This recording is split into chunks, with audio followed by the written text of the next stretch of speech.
استاد العلماء حضرت مولانا قاری محمد یاسین صاحب دعوت برکاتہم العالیہ، محتمم و شیخ الحدیث جامعہ دار القرآن فیصل آباد۔ الحمد للہ وحدہ والصلاة والسلام علی من لا نبی بعدہ، اما بعد، قال اللہ تعالی الا ان اولیاء اللہ لا خوف علیہم ولا هم يحزنون الذین آمنوا وكانوا يتقون۔ وقال تعالى انا نحن نزلنا الذکر وانا له لحافظون۔ وقال النبی صلی اللہ علیہ وسلم اشراف امتی حملۃ القرآن واصحاب اللیل۔ صدق اللہ وصدق رسولہ النبی الکریم۔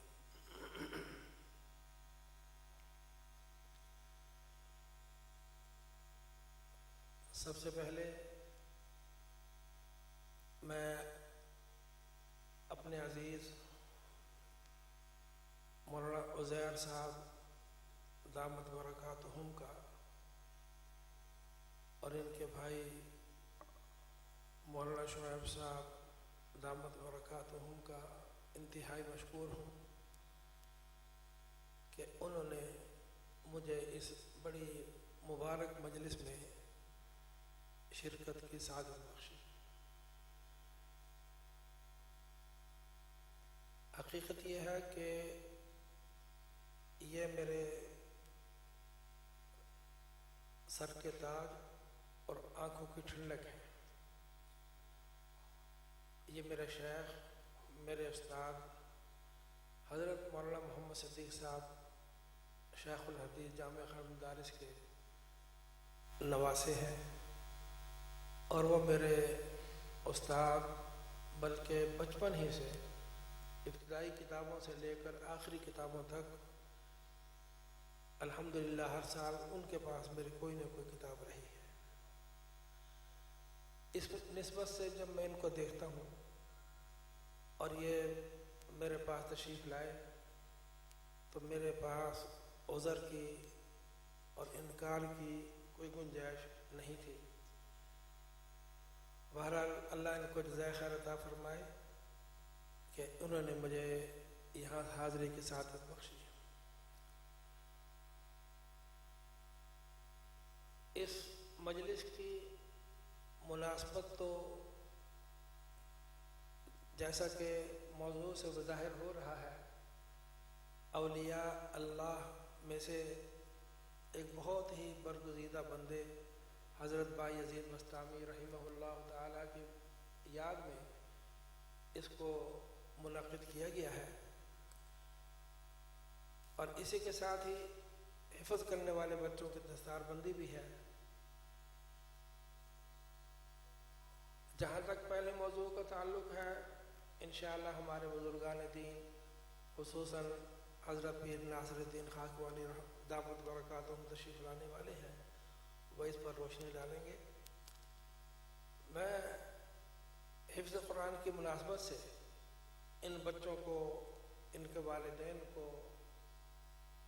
اور ان کے اعزاء کو، ان کے اساتذہ کو، ان کے محتمین اور ناظمین کو مبارکباد پیش کرنے کے لیے چند کلمات میں عرض کرتا ہوں۔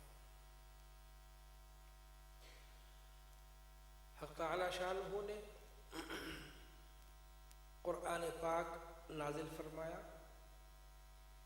اور نازل فرمانے کے ساتھ اس کی حفاظت کا وعدہ بھی فرمایا، اور اس حفاظت کا اعلان بھی قرآن پاک میں فرما دیا، جیسا کہ میں نے آپ کے سامنے قرآن پاک کی تلاوت کی، انا نحن نزلنا الذکر وانا لہ لحافظون۔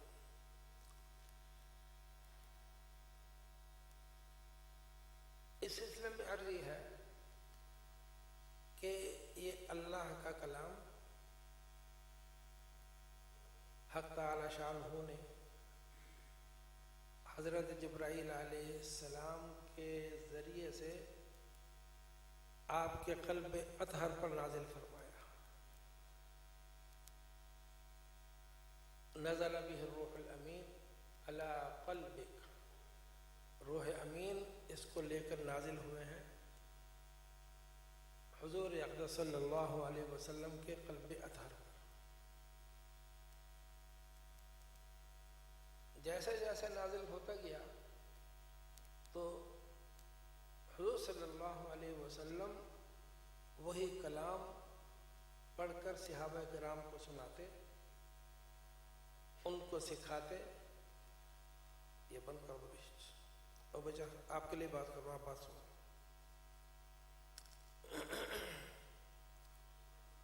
اور یہ حضور صلی اللہ علیہ وسلم کی فرائض منصبی میں شامل تھا، یتلو علیہم آیاتہ ویزکیہم ویعلمہم الکتاب والحکمہ۔ تو جیسے ہی نزول قرآن ہوتا، اس کی چند آیات یا چند کوئی صورت، تو حضور صلی اللہ علیہ وسلم پڑھ کر صحابہ کرام کو سناتے اور باقاعدہ سکھاتے ہیں۔ صرف یہی نہیں، اس کے ساتھ ساتھ کاتبین وحی کو بلوا کر ان آیات کو لکھوا دیا جاتا۔ یہ اسی وقت سے اس کی حفاظت یعنی آگے پڑھانے کے اعتبار سے بھی منتقل ہوتی گئی اور لکھوانے کے اعتبار سے بھی وہ سلسلہ حضور صلی اللہ علیہ وسلم نے خود ہی شروع فرما دیا۔ اور ان کے بارے میں جو قرآن پاک کے ساتھ اپنی نسبت کو قائم کر لیتے ہیں، بڑے عجیب فضائل احادیث میں ان کے آ رہے ہیں۔ حضور صلی اللہ علیہ وسلم کا ارشاد گرامی ہے کہ جس سینے میں قرآن پاک محفوظ ہو جاتا ہے، جس سینے میں قرآن پاک محفوظ ہو جاتا ہے، وہ سینہ نبوت کے سینے کے مشابہ ہو جاتا ہے۔ آپ کے لیے خاص طور پہ خوشخبری ہے، وہ سینہ نبوت کے سینے کے مشابہ ہو جاتا ہے۔ وہی تو نبی پر ہی آتی ہے، لیکن قرآن پاک سینے میں محفوظ ہونے کے اعتبار سے اس حافظ قرآن کا سینہ نبوت کے سینے کے مشابہ ہو جاتا ہے۔ یہ بہت بڑی ایک فضیلت ہے حافظ قرآن کی۔ اور حفظ قرآن کی سعادت ہر کسی کو نصیب نہیں ہوتی۔ اللہ کا ارشاد ہے ثم اورثنا الکتاب الذین اصطفینا من عبادنا، کہ اصطفینا من عبادنا، اپنے بندوں میں سے جس کا انتخاب ہم خود کرتے ہیں، یہ قرآن پاک اسی سینے میں محفوظ ہوتا ہے۔ تو مبارکباد کے مستحق ہیں یہ بچے کہ اللہ نے ان کے سینوں کو قرآن پاک محفوظ کرنے کے لیے منتخب فرمایا۔ ان کے والدین مبارکباد کے مستحق ہیں کہ ان کی اولاد کو اللہ نے منتخب فرمایا۔ اور اس کے ساتھ ساتھ ان کے اساتذہ کا اکرام اور احترام اتنا بڑا ہے۔ ایک حافظ قرآن جس کے سینے میں منتقل کیا جا رہا ہے، اس کے لیے جب اتنے انعامات کے وعدے ہیں، خوشخبریاں ہیں، تو جس شخص نے ایک ایک حرف پر محنت کر کے وہ پورا مکمل قرآن پاک ان کے سینے میں داخل کیا، اس کی عظمت کا کیا حال ہے۔ اساتذہ کرام بہت عظیم لوگ ہیں، ان کی بڑی عظمت ہے، ان کی یہی سمجھ لیا جائے کہ جس طرح حضور صلی اللہ علیہ وسلم پر نازل ہوتا تھا اور وہ آپ محنت کر کے آگے صحابہ کے سینے میں منتقل کرتے تھے، یہی نسبت یہاں پر ہے۔ اساتذہ کرام کے پاس یہ دولت ان کے اساتذہ کے ذریعے عطا ہوئی، تو اساتذہ کرام نے آپ کے سینوں میں منتقل کی۔ اور انشاءاللہ آپ جب اب بڑے ہوں گے، اگلی زندگی میں قدم رکھیں گے، علم حاصل کریں گے، عالم بنیں گے، تو یہ حفظ اور علم کی دولت آپ کے ذریعے سے آگے اگلی نسلوں تک اللہ منتقل فرمائیں گے۔ آپ کے لیے بشارت اور خوشخبری، حضور صلی اللہ علیہ وسلم نے یہ بھی فرمائی فرمایا کہ اے علی رضی اللہ تعالیٰ عنہ، اے علی قرآن پاک کو حفظ کرو، اس کی تلاوت کرو۔ آگے فرمایا کہ جب حافظ قرآن اس دنیا سے جاتا ہے، مر جاتا ہے اور اس کو قبر میں رکھ دیا جاتا ہے، فرمایا کہ آسمان سے فرشتے اس کی حافظ قرآن کی قبر کی زیارت کے لیے اس طرح کثرت کے ساتھ اور محبت اور عظمت کے ساتھ نازل ہوتے ہیں جس طرح کے حاجی لوگ بیت اللہ کی زیارت کے لیے جاتے ہیں۔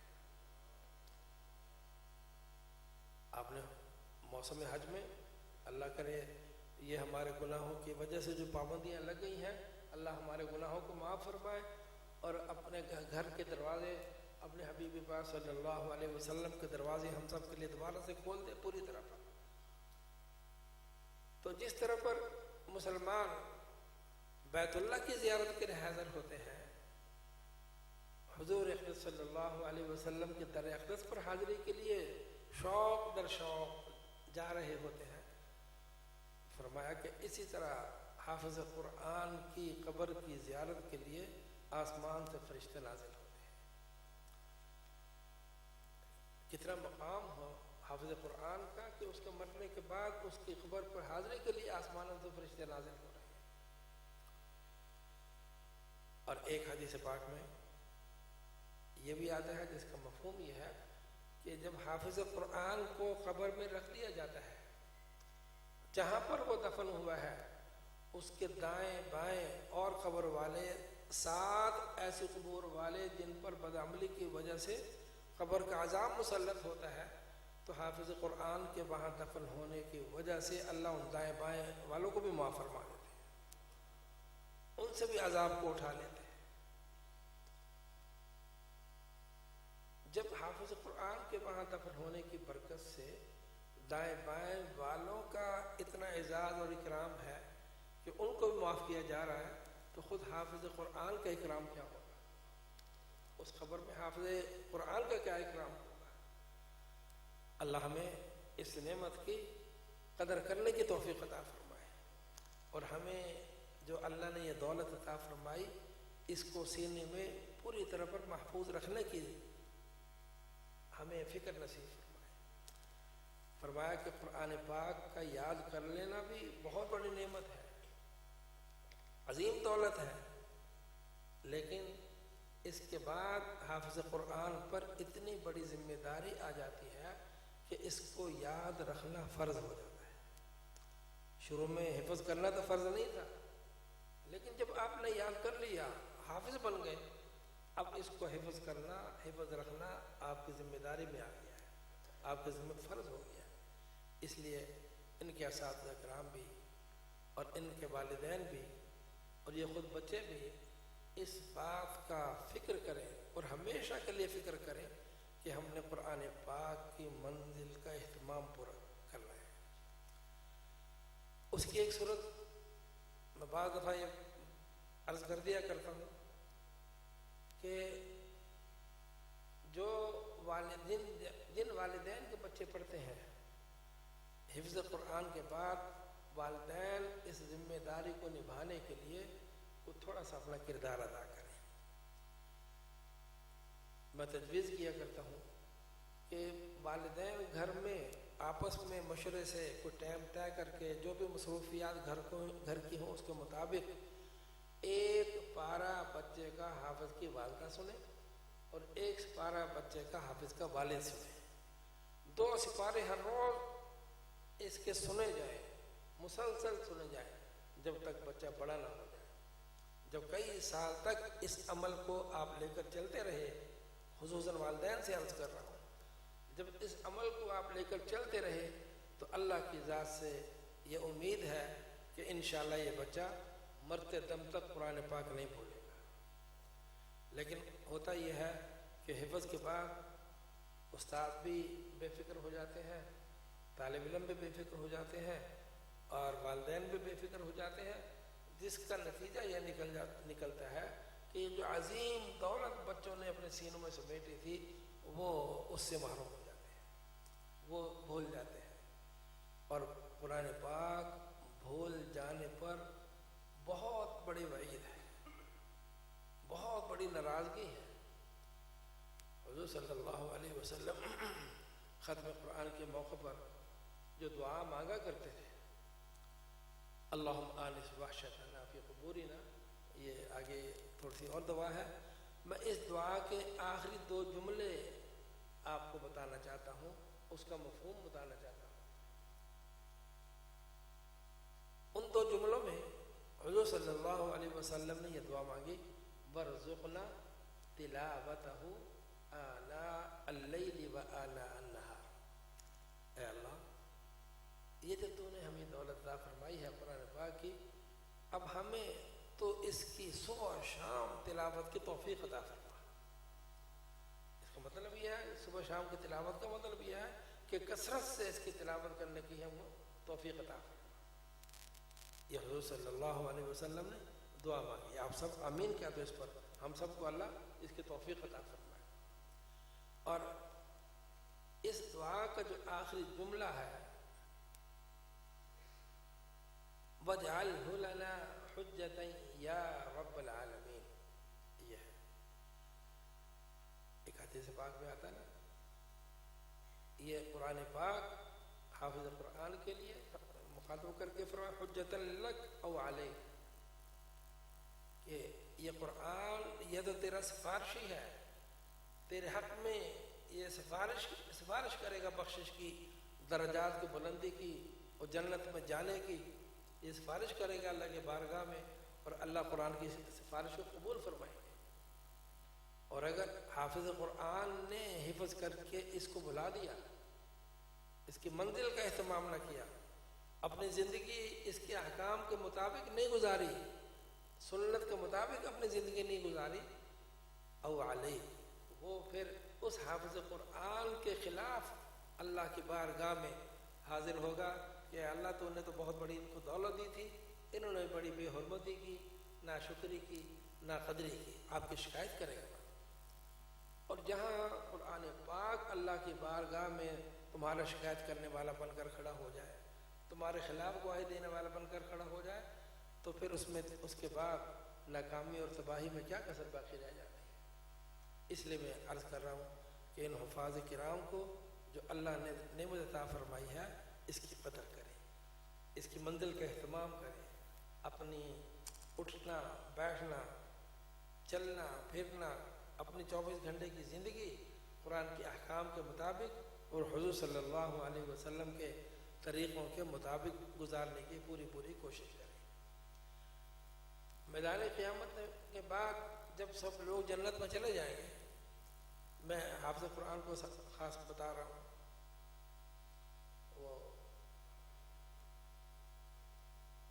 ایک شعر کہا کسی نے، مکتب عشق کے انداز نرالے دیکھے، اس کو چھٹی نہ ملی جس کو سبق یاد ہوا۔ کیوں بھائی آپ کو تو چھٹی جب سبق آپ کو یاد ہو جائے تو ساتھ چھٹی دے دیتے تھے نا، جب چھٹی آپ کو سبق یاد ہو گیا ایسے ہوتا تھا نا۔ لیکن جب مکتب عشق آئے گا پھر ایسا نہیں ہوگا، وہاں پہ جب سبق یاد ہوگا وہ چھٹی بند ہوگی آپ کی۔ اس کی مثال میں آپ کو بتاتا ہوں، جب جنت میں چلے جائیں گے، نمازی بھی، تہجد گزار بھی، مجاہدین بھی، مفسرین بھی، شیوخ بھی، سب چلے جائیں گے، کسی سے کوئی مطالبہ نہیں ہوگا کہ تم نے کیسی نماز پڑھ کر دکھاؤ، تم نے کس طرح پڑھایا اس حدیث کی شرح کر کے دکھاؤ، تہجد میں کیسے پڑھتے تھے وہ پڑھ کر دکھاؤ، کسی سے کوئی مطالبہ نہیں ہوگا۔ لیکن حافظ قرآن سے وہاں بھی مطالبہ ہوگا۔ اللہ فرمائیں گے ٹھہرو، تمہارا مقام یہاں نہیں ہے، اقرا ورتقی ورتل کما کنت ترتل فی الدنیا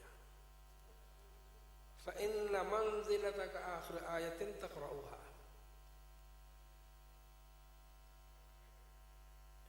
تشریف لائے حضرت؟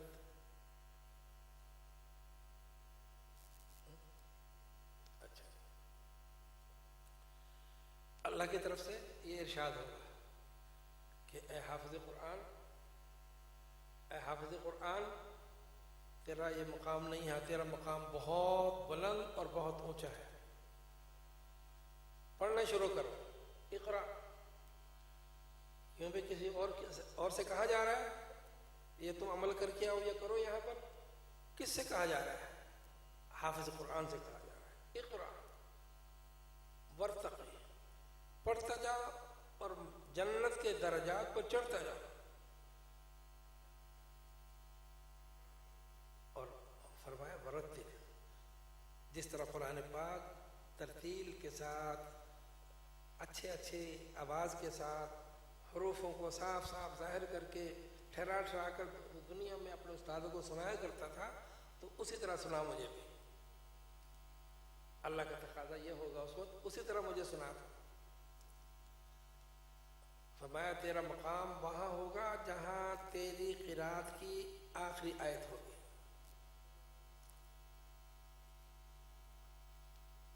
اور یہ یاد رکھنا، یہ جنت کے درجے چڑھتے وقت قرآن پاک اسی کو یاد رہے گا جو دنیا میں اس کی تلاوت کا اہتمام کرتا ہوگا. جو یہاں پر اس کو چھوڑ دے گا تلاوت، اللہ کی طرف سے بے شک یہ اعلان ہو، لیکن وہ درجات پہ نہیں چڑھ سکے گا. بلکہ ایک حدیث پاک سے تو یہ بھی ظاہر ہو رہا ہے کہ جتنی قرآن پاک کی آیات ہیں جنت کے درجات بھی اتنے ہی ہیں، جنت کے درجات بھی اتنے ہیں. اس کا مطلب یہ ہو کہ حافظ قرآن جنت کے سب سے اونچے درجے پر ہوں گے. انبیاء علیہ الصلوۃ والسلام تو وراء الورا، وہ تو کہیں سے کہیں ہوں گے، لیکن انبیاء کے علاوہ جو جنت میں جس کا سب سے اونچا مقام ہوگا وہ حافظ قرآن ہوگا. یہ آپ کا تو مقدر، یہ نصیب یہ ہے، آپ کے پاس تو یہ نعمت ہے. اللہ ہم سب کو نعمت کی قدر کرنے کی توفیق عطا فرمائے. میں اس مجلس سے حوالے سے ان بچوں کو قرآن پاک کے حفظ پر اور ان کے سینوں کو اللہ کے طرف سے منتخب ہونے پر مبارکباد پیش کرتا ہوں. ان کے والدین کو بھی، ان کے اعزاء کو بھی، اور مدرسے کے ذمہ داران کو، اور انشاءاللہ ان کا ایک ایک حرف پڑھا ہوا حضرت علامہ خالد محمود صاحب رحمۃ اللہ علیہ کے لیے صدقہ جاریہ ہوگا. ان کے نام اعمال میں ہمیشہ لکھا جاتا رہے گا. وآخر دعوانا